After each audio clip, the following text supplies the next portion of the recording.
Bienvenidos a Aulas y Razones, Filosofía de la Educación Hoy, un espacio para explorar y reflexionar sobre los desafíos, aprendizajes y transformaciones en el mundo de la educación y la pedagogía. A través de cada episodio compartiremos ideas, teorías y experiencias que invitan a pensar críticamente sobre cómo enseñar, aprender y construir comunidades educativas más humanas, justas y participativas. Te invitamos a acompañarnos en este diálogo abierto que busca inspirar y transformar la práctica educativa desde la reflexión profunda. En Colombia, el acceso y la permanencia en el sistema educativo siguen marcados por la desigualdad socioeconómica, la pobreza, la informalidad laboral y la precariedad de los hogares condicionan la posibilidad de estudiar más allá de la básica, lo que limita la movilidad social intergeneracional. Las brechas urbanas rurales son profundas. La mayoría de sedes de básica primaria están en zonas rurales pero con peores condiciones de infraestructura, conectividad, transporte escolar y servicio básico, lo que dificulta garantizar el derecho a la educación de niños y niñas en veredas y corregimientos.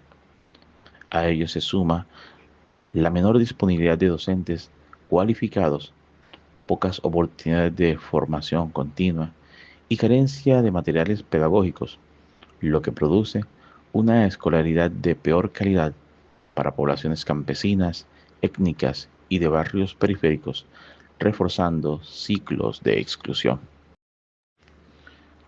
Desde Paulo Freire, la educación es un acto profundamente político que puede reproducir la opresión o abrir caminos de emancipación. En Colombia, esto se ve con particular fuerza si miramos la brecha entre lo urbano y lo rural. Mientras en las ciudades la asistencia escolar ronda algo más del 80%, en muchas zonas rurales apenas llega a la mitad de los niños en edad escolar, según datos del DANE. Esta diferencia no es solo un indicador técnico, es la expresión de territorios y poblaciones que quedan sistemáticamente relegados de derecho a la educación. En ese contexto, la educación bancaria que describe Freire, centrada en repetir contenidos descontextualizados, se manifiesta en currículos estandarizados, pruebas externas que definen el valor de la escuela y poca escucha de las experiencias de estudiantes rurales y de barrios populares.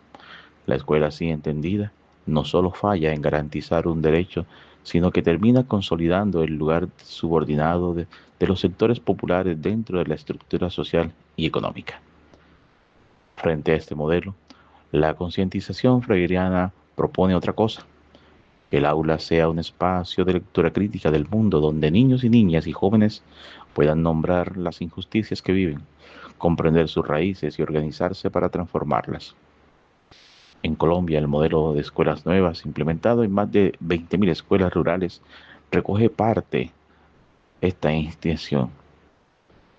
Combina guías de aprendizaje autónomo, trabajos cooperativos, apoyos entre pares y participación familiar, de modo que los saberes escolares dialogan con las problemáticas del territorio y no se queden en abstracciones. Estudios sobre escuelas nuevas muestran que este enfoque favorece la autonomía, el pensamiento crítico y la disminución de la deserción, al mismo tiempo que fortalece el tejido comunitario.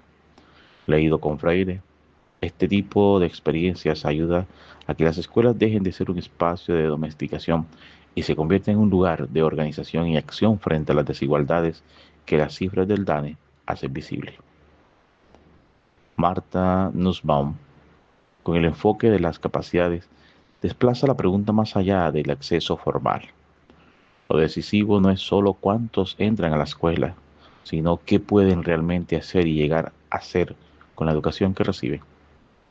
Desde esta perspectiva, la justicia exige garantizar un umbral mínimo de capacidades como pensar críticamente, imaginar otros futuros, participar en la vida política y vivir con dignidad. En la ruralidad colombiana, estos umbrales se vulneran de forma sistemática. Solo alrededor de un tercio de las sedes rurales tienen agua potable. Cerca del 80% no cuenta con gas y algo más de la mitad dispone de internet, mientras que en contextos urbanos estos servicios tienden a ser casi universales. Esta precariedad se expresa en mayores tasas de deserción, peores resultados en pruebas estandarizadas y menos tránsito hacia la educación media y superior para jóvenes rurales. A ello se suma la brecha digital. Distintos estudios estiman que la enormes mayoría de los colegios rurales carecen de conectividad adecuada, lo que afectó gravemente los aprendizajes durante la pandemia y aún limita el acceso a recursos educativos y espacios de creación ligados a las TIC. Si se combinan estas miradas, la desigualdad educativa en Colombia aparece como algo más que una simple diferencia de acceso.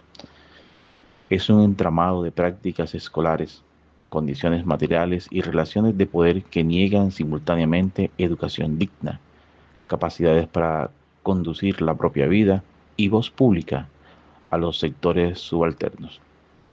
Una política inspirada en Freire y Nussbaum debería, por lo tanto, ir más allá de la cobertura, priorizando la inversión en territorios históricamente marginados, fortaleciendo la formación crítica de los docentes y promoviendo una pedagogía que conecte los contenidos académicos con las luchas concretas del territorio, de modo que la escuela se convierta en un espacio donde las y los estudiantes puedan disputar activamente la desigualdad y no solo padecerlas. En contextos de desigualdad, la educación puede convertirse en un dispositivo de reproducción de privilegios o en un medio de ampliación real de capacidades y participación política de las mayorías.